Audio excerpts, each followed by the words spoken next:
como todos son proteínas asociadas a proteínas G, son proteínas heptacoidales y regulan, nos dice el libro, tres funciones principales: la contracción del músculo liso, las vías secretoras y también el crecimiento celular. Veremos más adelante que es por su ubicación nuclear. Hay receptor alfa 1 y alfa 2 y tienen subtipos que dijimos que son de importancia farmacológica: alfa 1A, alfa 1B, alfa 1D, y los receptores subtipos del alfa 2A, B y C. Algo importante es que entre los receptores alfa 1 y alfa 2 comparten, sus subtipos comparten una identidad hasta del 75% de sus aminoácidos. Y estos aminoácidos serán los que se unan a grupos específicos de las catecolaminas. Shirel, disculpa que te Sí. interrumpa. Doctora, ya llegué en la reunión.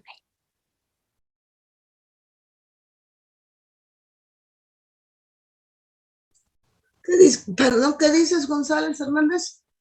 No, disculpe, doctora, soy yo, Hernández López. ¿Es que ya puede entrar a la reunión? Bueno, yo pensé que era la compañera que estaba hablando.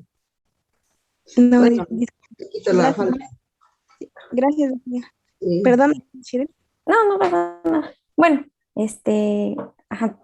siguiente, por favor. Ahora los receptores alfa 1, su estimulación va a activar una vía regulada, recuerdan la mnemotecnia, con la proteína GQ, y esto va a activar a la proteína quinasa C, que va a fosforilar muchos sustratos, dentro de ellos canales, bombas iónicas y también una ATPasa de transporte de calcio. También activa sinasas reguladas, asociadas con calmodulina, que median la contracción del músculo liso vascular, estimulan el crecimiento del músculo liso y genera hipertrofia en los cardiomiocitos. Estos dos, la proteína quinasa C y las sinasas calmodulina, son vías sensibles al calcio. También estimula la fosfolipasa 2, que a partir del ácido araquidónico y a través de dos enzimas, la ciclooxigenasa y lipoxigenasa, genera prostaglandinas y leucotrienos respectivamente. Siguiente, por favor.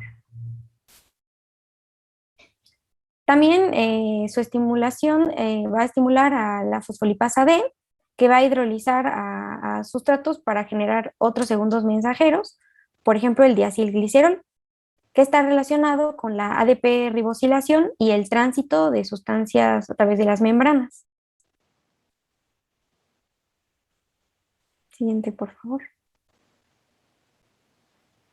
Algo que es importante es que nos recalque el libro que normalmente en un músculo liso, cuando aumente la concentración de calcio, esto va a generar contracción. Sin embargo, en el músculo liso del tracto gastrointestinal, el aumento de este calcio va a generar hiperpolarización. Y esto se debe a que contiene canales de potasio que son dependientes de calcio. Es decir, aumenta el calcio, se activan estos canales de potasio, se hiperpolariza la membrana y por lo tanto genera relajación. En tejidos y subtipos de receptores específicos, va a activar a otras proteínas o vías, por ejemplo, la vía JNK, que va a activar a factores de transcripción y afecta directamente al crecimiento y proliferación celular, principalmente de los cardiomiocitos. Siguiente, por favor. Entonces aquí les resumo su localización y su efecto. Los receptores alfa 1A se localizan en lechos vasculares, en arterias bastante importantes como la mesentérica, esplénica, hepática, incluso las coronarias, y en venas también importantes como la cava, safena y pulmonar. En todas estas va a generar vasoconstricción, mientras que en el corazón se va a relacionar con todas estas vías que mencionaba antes, que regulan el crecimiento y la estructura cardíaca. El receptor alfa 1B se encuentra en el corazón. La mayoría de receptores en el corazón son este subtipo, alfa 1B, y también regula el crecimiento y estructura. Mientras que el alfa 1D se localiza en la aorta y generará vasoconstricción de este vaso de gran calibre. Aquí no, lo menciona más adelante el libro, pero se los puse aquí, que en el ojo generará midriasis, es decir, dilatación, y en el músculo liso gastrointestinal genera relajación por el mecanismo que ya vimos antes.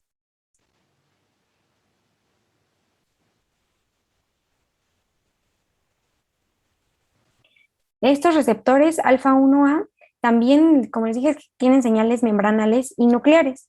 Y en los miocardiocitos van a activar la señalización intracelular y también puede tener un efecto cardioprotector. Mientras que los alfa-1b se sabe que median algunos comportamientos como la reacción a cosas novedosas, la exploración, la sensibilización conductual y la vulnerabilidad a la adicción. Sí, bueno, aquí les pongo la tabla en lo que nos resume el libro, sus efectores, su localización y los efectos dominantes. Simplemente vamos a resaltar los efectos dominantes del alfa-1A, será la vasoconstricción siempre, ¿no? A través del músculo liso vascular, también la regulación del crecimiento y estructura cardíaca y pues la vasoconstricción en general. Alfa-1B va a ser el más abundante en corazón, también regula el crecimiento y estructura, y alfa-1D la vasoconstricción de aorta y arterias coronarias.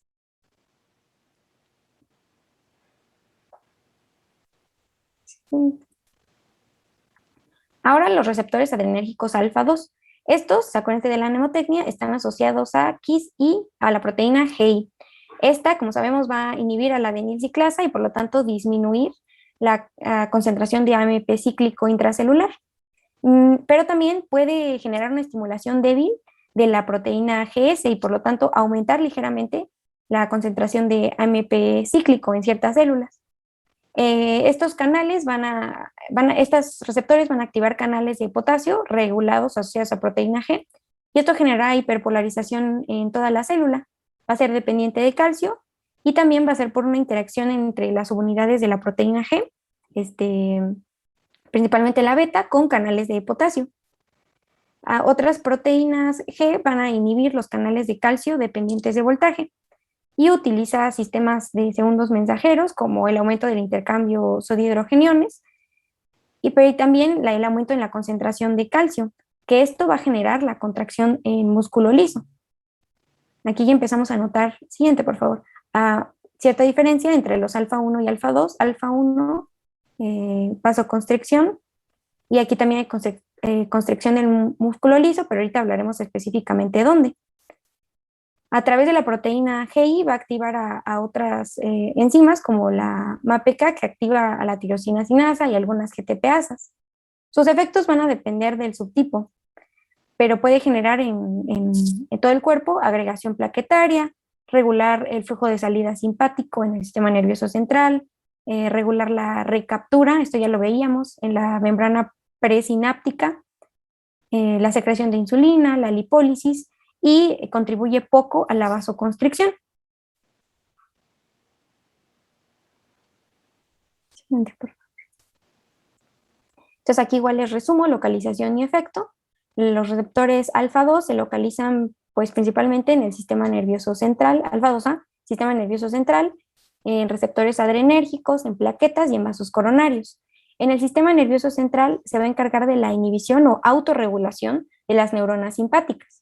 También genera efectos antinociceptivos, de sedación, hipotermia, modula la conducta, genera vasoconstricción precapilar y genera también agregación plaquetaria. Algo que es importante es que al inhibir la liberación de la norepinefrina, va a disminuir el flujo simpático en el cerebro, lo que generará hipotensión. Acerca del receptor alfa-2b, se va a localizar en vasos sanguíneos, pero también en otras vísceras como el hígado, riñón, páncreas y plaquetas. Y nos dice el libro que su efecto será la vasoconstricción inducida por alfa-2, que dijimos que contribuía poco. Mientras que el alfa-2C se encuentra principalmente en el sistema nervioso central y en la médula suprarrenal. En el sistema nervioso central modula la neurotransmisión de la dopamina, también la conducta, y por el mismo mecanismo que alfa-2A genera hipotensión, por esta disminución del flujo simpático. Mientras que también en la médula suprarrenal va a inhibir la liberación de catecolaminas, principalmente de la epinefrina circulante. Siguiente, por favor. Bueno, de nuevo les resumo las principales. Alfa-2A es un autorregulador inhibidor y también genera vasoconstricción de vasos precapilares. Alfa 2B genera vasoconstricción, alfa 2C regula neurotransmisión de dopamina y también regula liberación en la médula suprarrenal. Siguiente, por favor. Ahora hablaremos de los receptores adrenérgicos beta. Hay diferentes subtipos, beta 1, beta 2, beta 3 y beta 4, pero ya mencionamos ayer que el beta 4 se cree que es un estado diferente de beta 1, es como pues lo mismo pero más o menos activado, ¿no? Alterado. Entonces solamente nos enfocaremos en beta 1 a beta 3. Estos comparten una identidad de aminoácidos del 60% y estos aminoácidos van a interactuar con las catecolaminas, al igual que con los alfa. Regulan funciones como el cronotropismo e inotropismo, la frecuencia cardíaca y la fuerza de contracción en el corazón, la relajación del músculo liso y también regulan el metabolismo tisular, por ejemplo en el músculo esquelético, en el hígado y en el tejido adiposo. Aquí les pongo una imagen del receptor beta 1.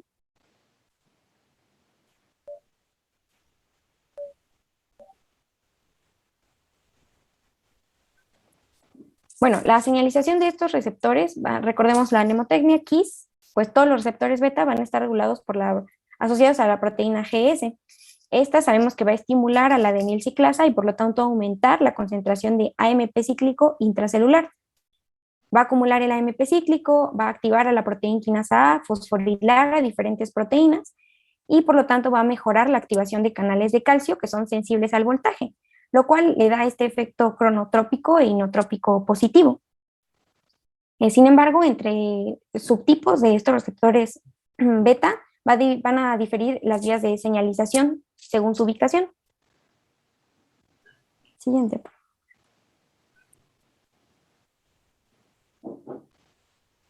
Bueno, aquí igual les resumo. Los receptores beta 1 se localizan principalmente en el corazón, en adipocitos, músculo esquelético y sistema nervioso central.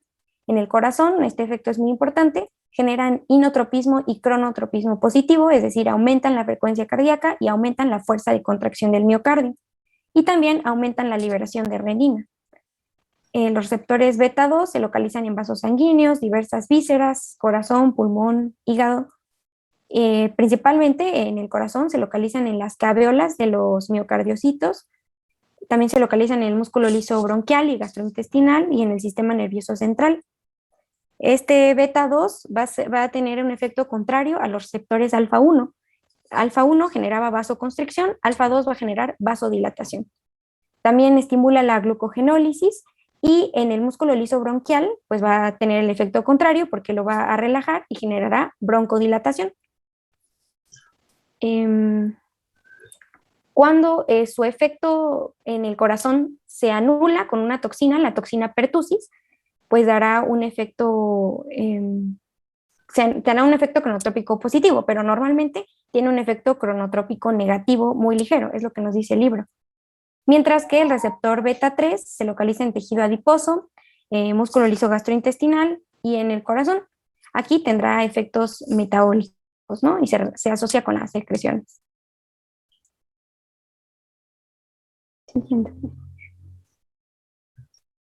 De nuevo les resumo, beta 1 genera efectos inotrópicos y cronotrópicos positivos, los beta 2 vasodilatación y los beta 3 efectos metabólicos.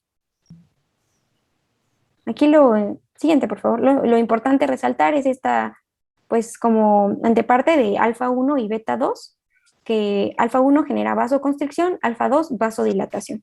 Porque recordemos que en los vasos sanguíneos únicamente tenemos inervación simpática. Es decir, este sistema nervioso simpático va a mediar tanto la dilatación como la constricción a través de diferentes receptores. Estas catecolaminas pueden generar refractariedad en los receptores beta adrenérgicos. Este término pues, es equiparable a la desensibilización o la taquifilaxia, que es esta disminución de la capacidad de respuesta. Esto es importante porque va a limitar la eficacia de algunos tratamientos y la duración de la acción de algunos agentes. ¿En qué nos importa, no? ¿Cómo podemos correlacionar esto con la función de nuestro organismo? Bueno, pues que por la exposición a largo plazo de catecolaminas, puede generar disfunción cardíaca y un aumento en el deterioro de la insuficiencia cardíaca. Algo que es muy importante, se los puse en negritas, es que el receptor beta 1 es el principal mediador de la cardiotoxicidad de las catecolaminas. Y esto lo veremos más adelante en algunos medicamentos que generan, pues que tratan de regular esta cardiotoxicidad que generan los receptores beta 1. Siguiente, por favor.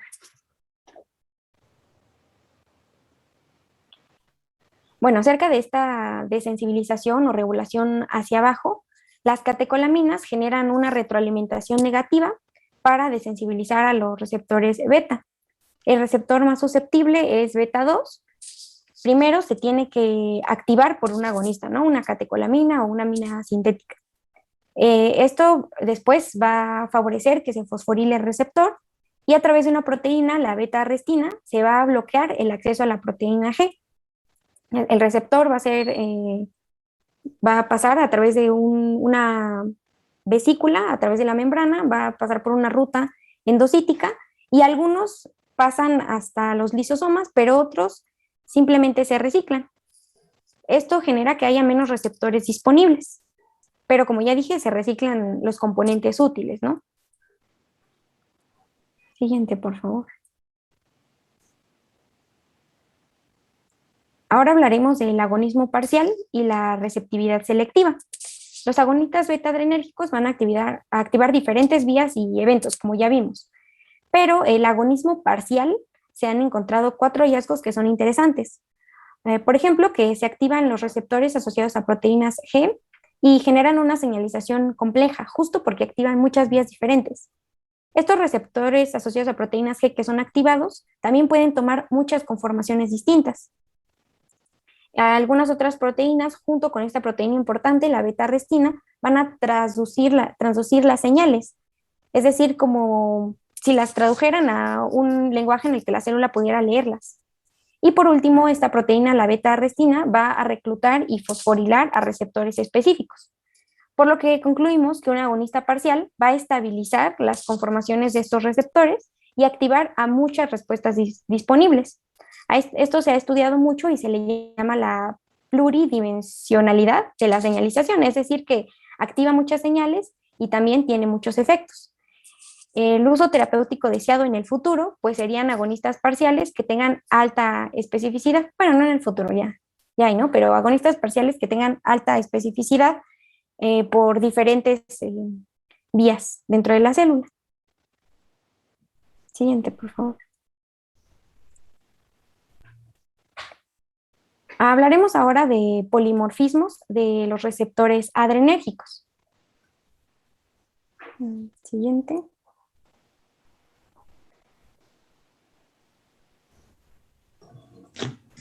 Bueno, ¿qué son estos polimorfismos? Son variantes de unión a los receptores adrenérgicos. Pueden generar respuestas alteradas, es decir, alteran, sí, pues la forma en la que vamos a percibir la respuesta de activación en el sistema nervioso simpático. Pueden contribuir a la enfermedad, pero también pueden alterar la respuesta a agonistas o antagonistas adrenérgicos. Ahí encontramos la utilidad terapéutica. También sabemos que su utilidad pues, es que según la genética del paciente podríamos individualizar su terapia farmacológica y también explicar esta variabilidad en cada paciente. Siguiente, por favor.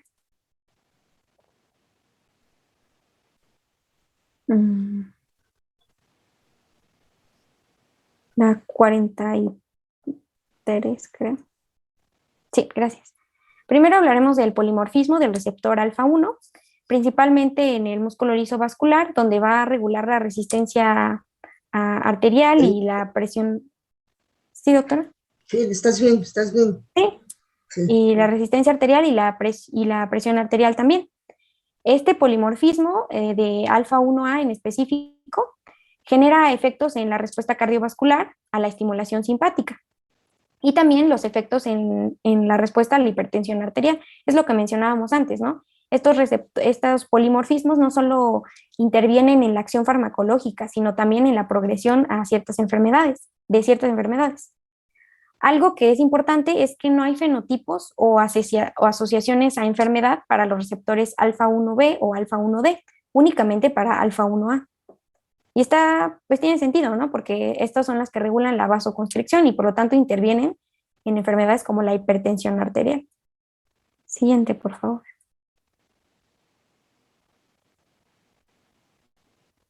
Ahora tenemos el polimorfismo del receptor alfa 2A. No hay pruebas que verifiquen el efecto de este polimorfismo en la hipertensión arterial, porque recordemos que también contribuye un poco a la vasoconstricción. Sin embargo, sí se vinculan probables polimorfismos de alfa 2A, alfa 2B y alfa 2C con enfermedades coronarias, insuficiencia cardíaca y muerte súbita. Se vinculan con certeza los polimorfismos en alfa 2A con la diabetes mellitus tipo 2, y si se suprime este receptor, el alfa 2A, esto únicamente en experimentos con animales, sabemos, puede generar una secreción potenciada de insulina y va a sobreexpresar el receptor alfa 2A en células beta, lo cual va a imitar a esta enfermedad, a la diabetes.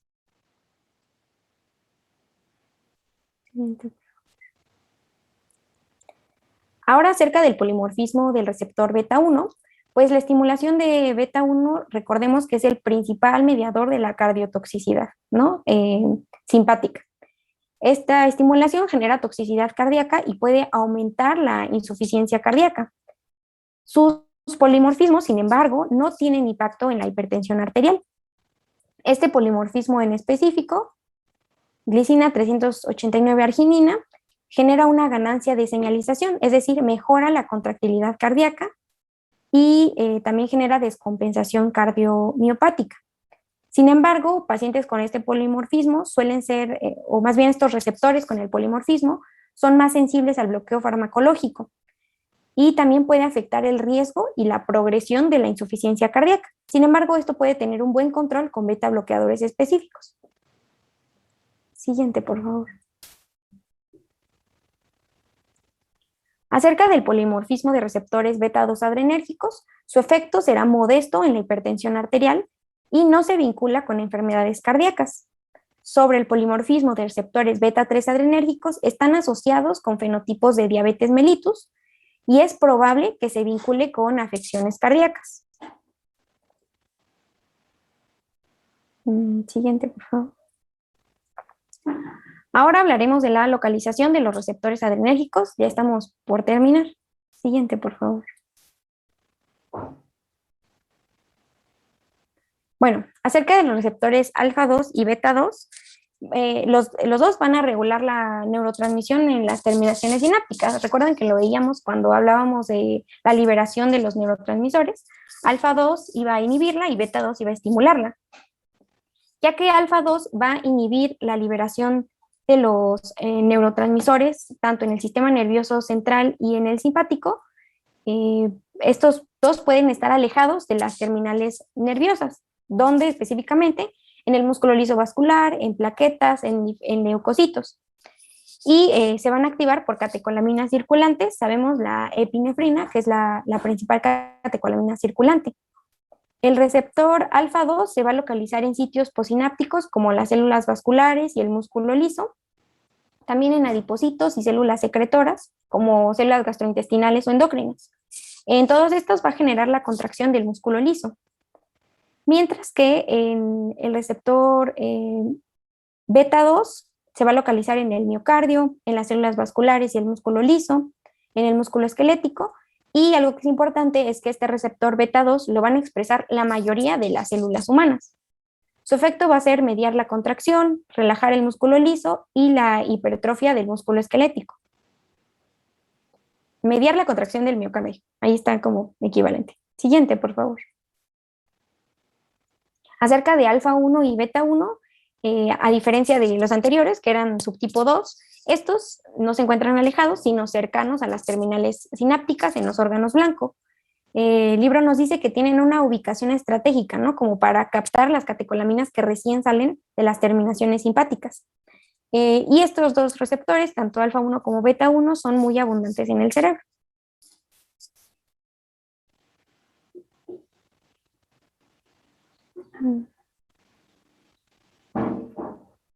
Acerca de alfa 1 y alfa 2, pues no se conoce a detalle la distribución de estos subtipos de receptores. Sin embargo, estudios de hibridación in situ que utilizan el ARNM del receptor o anticuerpos específicos nos dicen que los receptores alfa 2A en el cerebro serán pre y postsinápticos. Y de nuevo nos repite el libro que suelen ser autorreceptores, es decir, regulan la secreción de catecolaminas dentro de la misma célula. Entonces, pues serán autorreceptores presinápticos, principalmente en neuronas centrales, mientras que los alfa 1A son el subtipo de receptor dominante en el músculo liso de la próstata.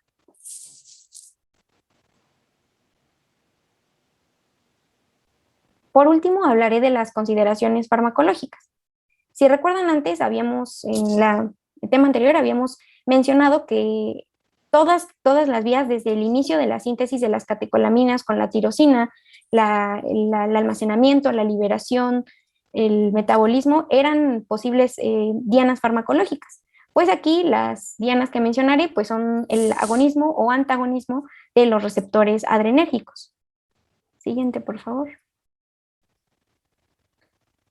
Acerca de la acción agonista, bueno, los agonistas deben de tener una característica que es que sean sustancias que tengan una semejanza estructural a las catecolaminas. No es necesario que sean aminas, pero sí que tengan una semejanza estructural para que generen un efecto simpático mimético.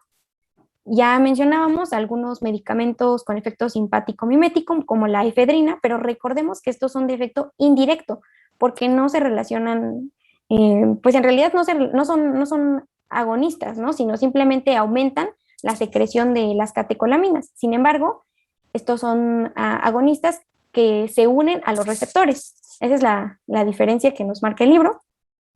Y mencionaré, por ejemplo, la fenilefrina, que es un agonista selectivo de los receptores alfa 1. La clonidina es un agonista receptivo de los receptores alfa 2. El isoproterenol tiene un agonismo no selectivo en los receptores beta, entonces tendrá agonismo en beta 1 y beta 2.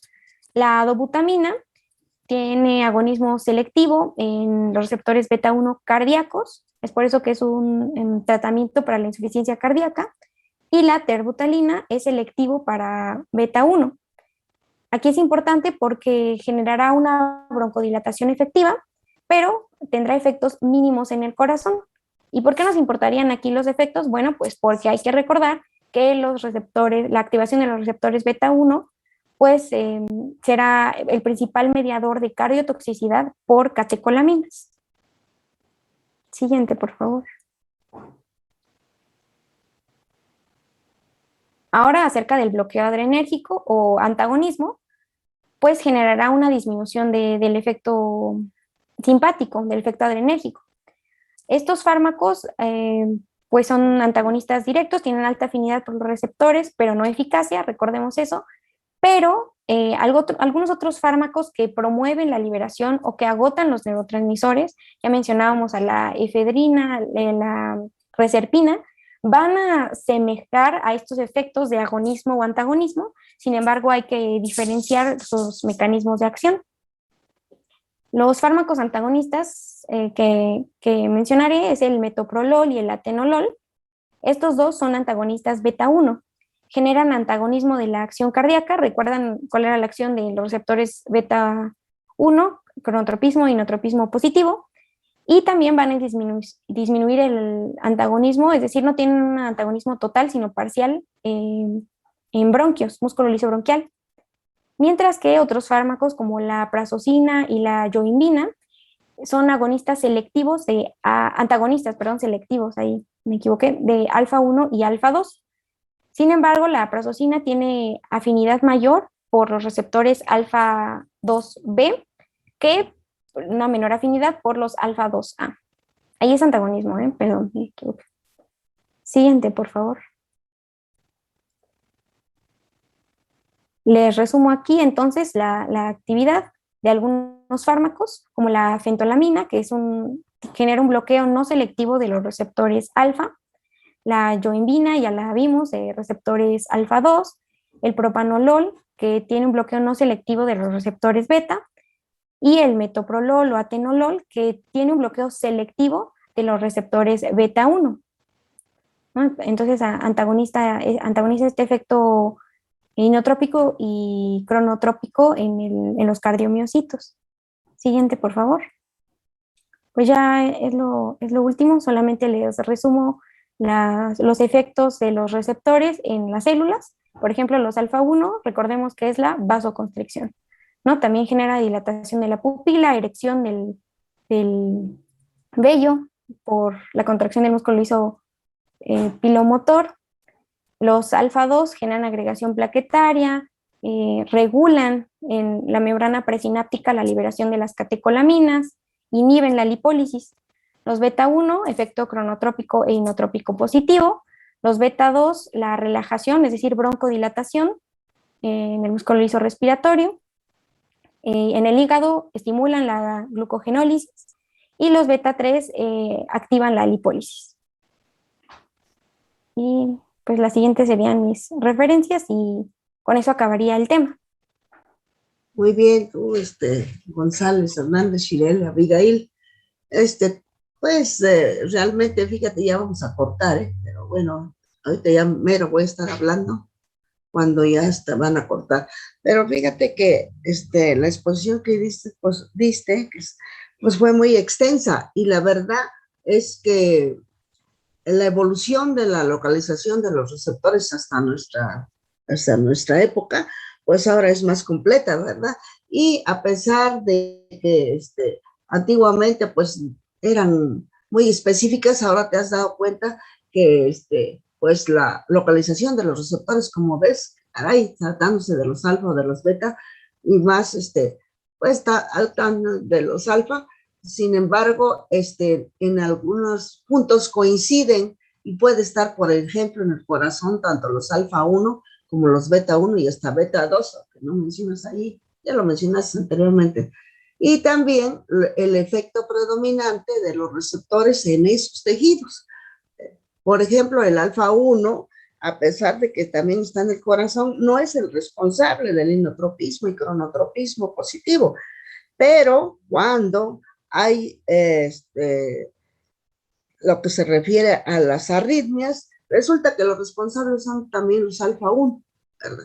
Y ahora, en lo que mencionas al final de los agonistas y antagonistas, que para allá vamos en el siguiente capítulo, efectivamente, pues ahora todas las acciones que mencionaste, fíjate, de los receptores alfa, responsables de qué acciones, ahora con los agonistas exógenos. Entonces ahora vamos a ver que estimulan todos esos efectos en estos receptores. Y que cuando veamos antagonistas, pues es todo lo contrario. Sin embargo, empezaremos con lo que se refiere a a los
y dos faltan de que se integren 5 chavos,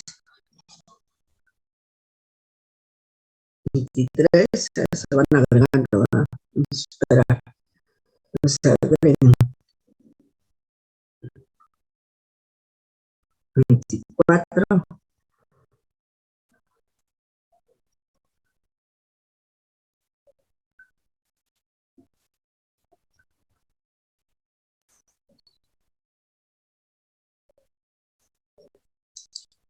25. Nos falta uno, nada más que se agregue.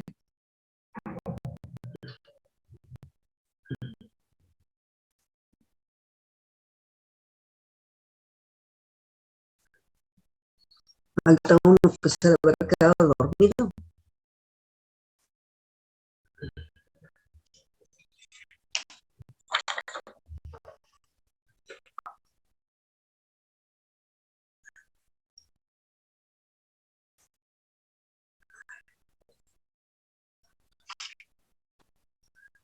Toledo, Vázquez, Diana, Dulce. Presente, doctora. Santiago, Sarte, Presente, doctora. Sánchez Casas, Salgado Ramos, Presente, doctora. Rivera Hernández, Presente, doctora. Orcayo Vargas, Presente, doctora. Pérez Torres, ya no sigo llamando, ya se adicionó lo que nos faltaba. Era yo, doctora, pero es que Falta uno, conmigo son 26, debemos ser 27. presente, Orcayo doctora. Pérez Torres, Osaret, Presente, Pérez nos doctora. queda Fátima, Presente, doctora. Pacheco García, Ortiz Altamirano,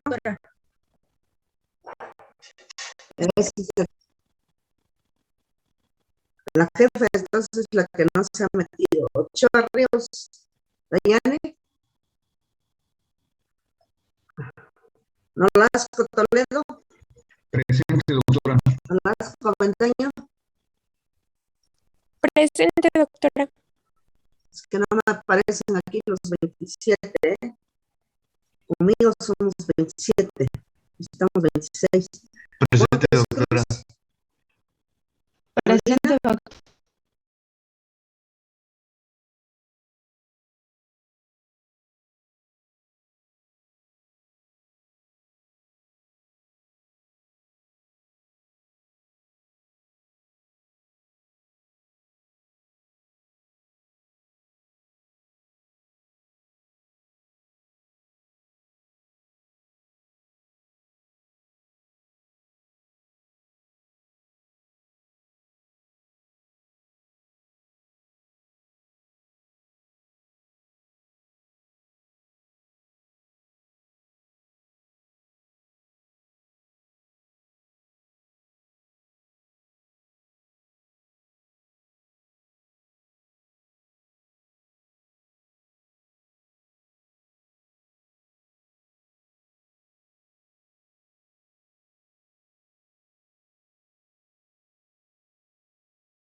Aprender desde la biosíntesis, todos los pasos que tú mencionaste allá en la exposición, qué fármacos pueden intervenir que sean importantes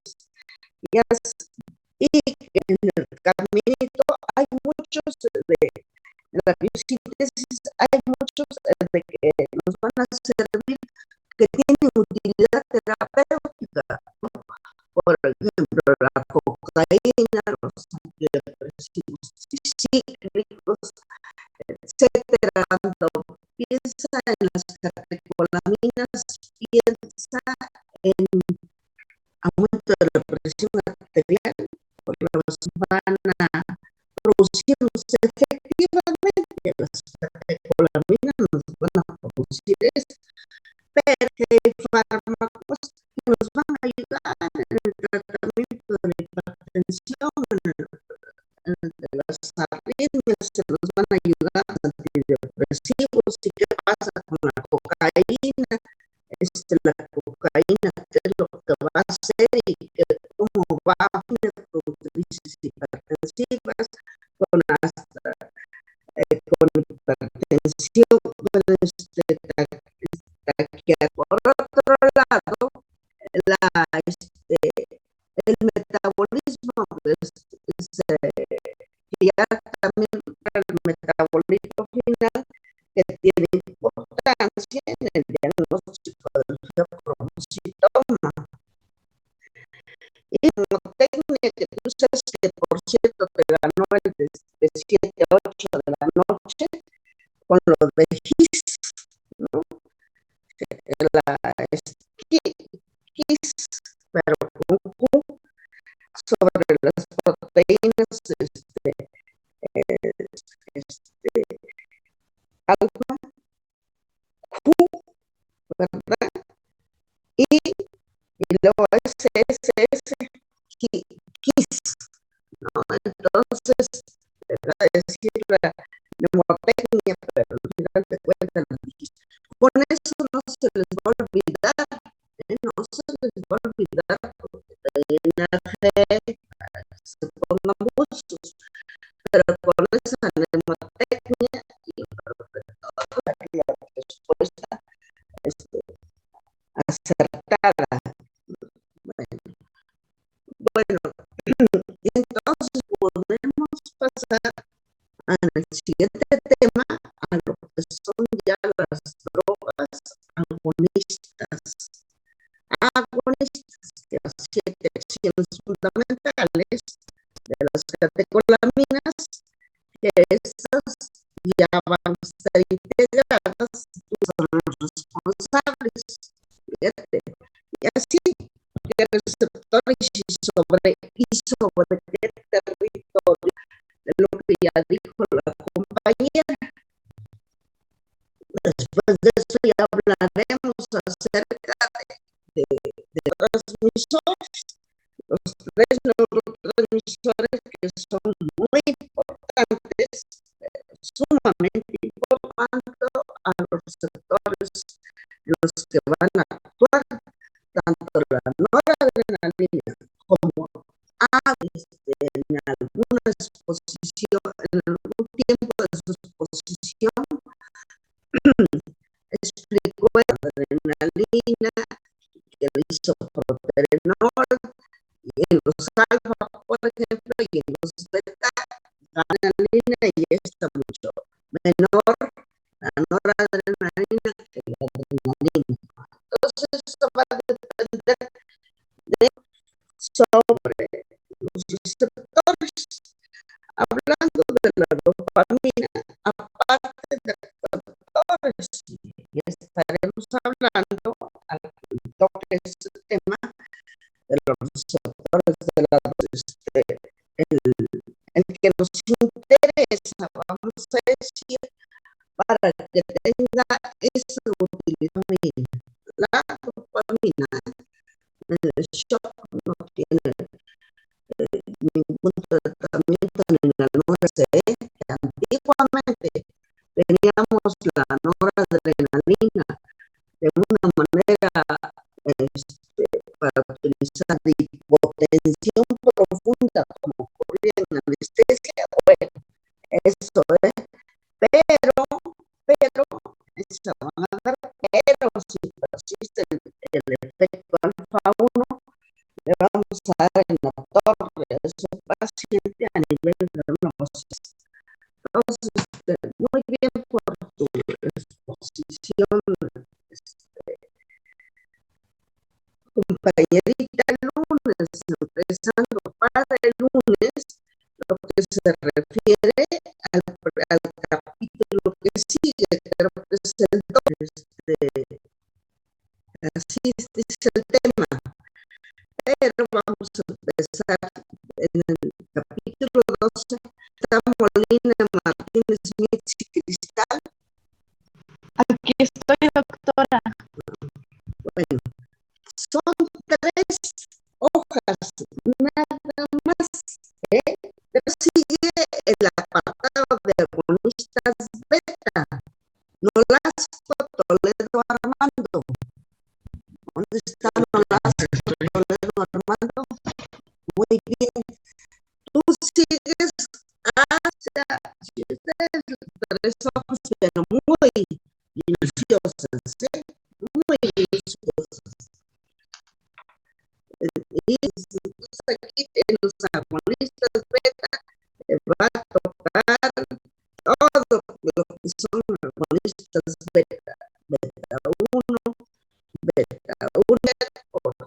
son importantes si son agonistas beta 1 como la trópico, cronotrópico positivo.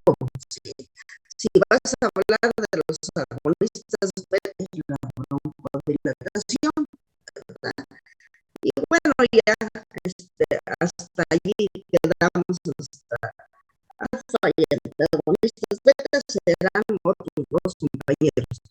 Pero bueno, entonces el lunes empezaremos con los agonistas. Esta semana es probable que terminemos, fíjense, agonistas, los agonistas beta, una semana.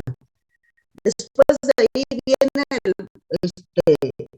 lo que se refiere al está marcado en el calendario y lunes y martes no nos vamos a ver, o sea que nos vamos a ver esta semana.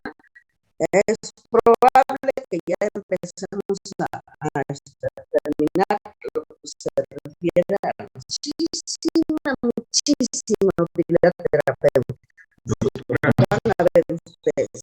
Disculpe, le iba a comentar, Toledo Armando, lo que pasa es que yo el jueves a las 8, sí, intervendría con mi exposición, porque paso después de inicio. Entonces, no sé qué se podría hacer en A esta ver, déjame ver por qué te di el tema.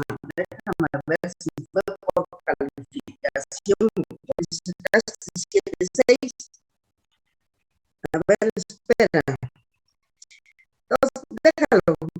Se lo damos al otro que tuvo 7.6. Torres Rosaret. A ver la foto de Torres Rosaret. Entonces, tú vas a tener, entonces, aquí te lo contamos a ti. Ya le quitamos a Nolasco Toledo Armando y Pérez Torres Rosaret, agonistas beta. Y para que él no tenga pendiente, agonistas beta. Y se lo quitamos sin problema. La única situación es que no vas a tener ningún punto para este examen, ¿verdad? Pero pues el doctor Lázaro vas a faltar ahí con él. me parece que con él sí podré entrar, lo que pasa es que me toca pero sí, yo creo que sí salgo antes de las 9, si no alcanzo a llegar ahí donde vivo, de ahí llegaré al tiempo. Pues ojalá llegue todo. A mí me tocaría todo lo de antagonismo, ¿verdad?